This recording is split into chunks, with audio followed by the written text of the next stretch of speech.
Larry from Fairwind Whitetails. Going to address the big elephant in the room and the most asked question I get on the reels and the stories and the posts.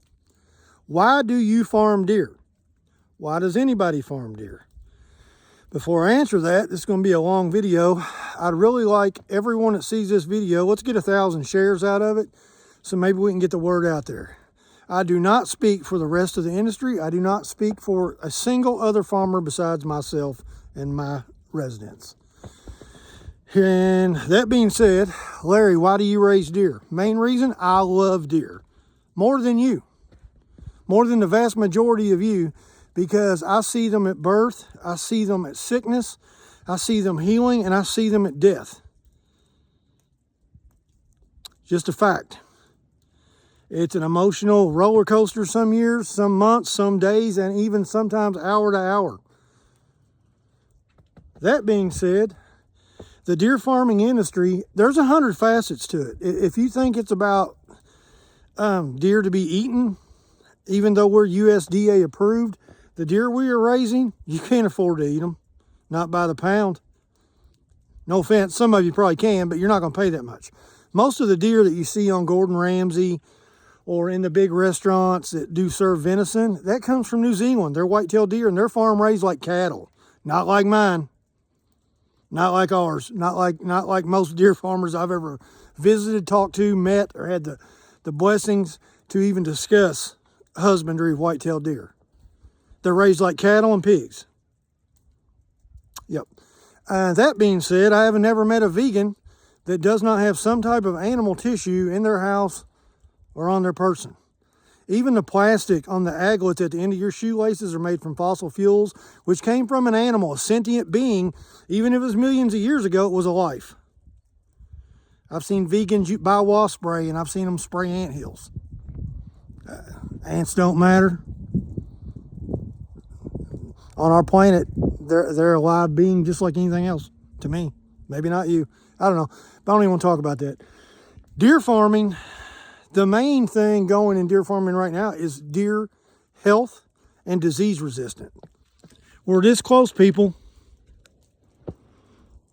We're this close from a terrible disease, whether you believe it exists or not, called CWD, chronic wasting disease. You can look up where it come from, or you can ask a deer farmer where it really come from. There are different genetic profiles that we have tested when we test for DNA to prove who our deer, who their lineage, who their offspring, and who their parentage really are. Just like Derby horses. If you're in my area, Southern Indiana, Louisville, Kentucky area, you know 1 million people around here have a horse, but none of them are running a Derby. That being said, at the 96 codon, if we get an SS marker and we get a negative GEBV, which is a genetic enhanced breeding value, if it is negative enough, these deer, not 100%, but they're almost not susceptible to CWD. To the point that Oklahoma, who's leading the way, Chris Ezell, thank you very much, and the rest of you guys out there, deer from farms have been turned into the wild to get those genetic markers into the wild herd. Because I'm going to tell you what your state does. Your state picks an area and they send in sharpshooters at night. Well, you don't know. All you animal lovers, your state's doing that. Sometimes, if it shows up on a farm, they come to the farm and exterminate everything on your farm. Some let you quarantine for X amount of years, which runs almost everybody under because you're feeding deer, you're caring for deer, and you can't sell any deer. You have no income, just output.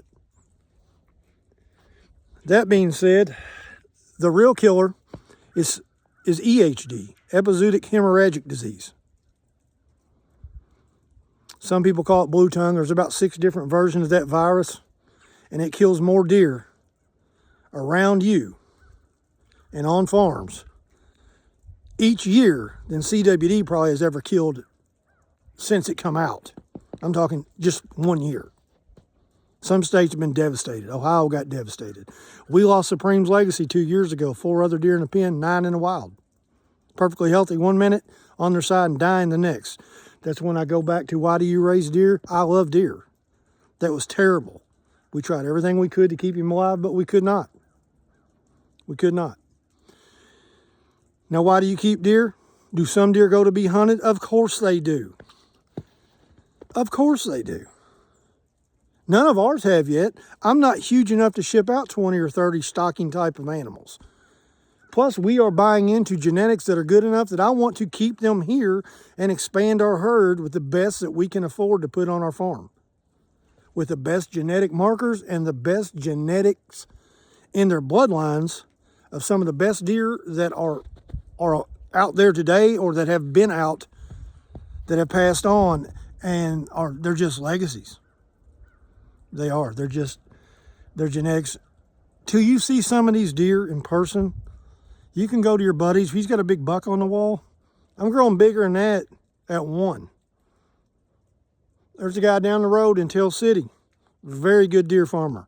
They had a yearling this year. It was 262 inches. He was a bottle baby, like these little guys over here. This summer, he was 262 inches.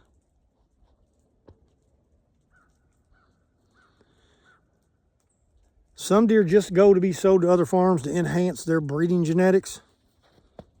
Which, do we have the best in the world? No. But we have had good enough that every deer I've sold has went to another farm to help their herd. Deer used for scent.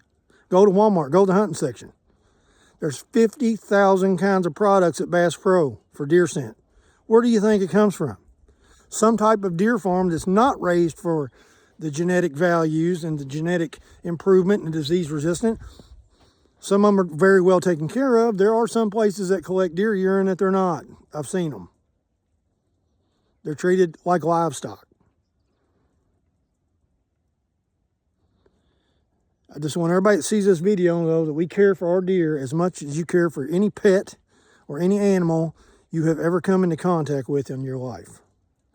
But hunting is a byproduct of deer farming,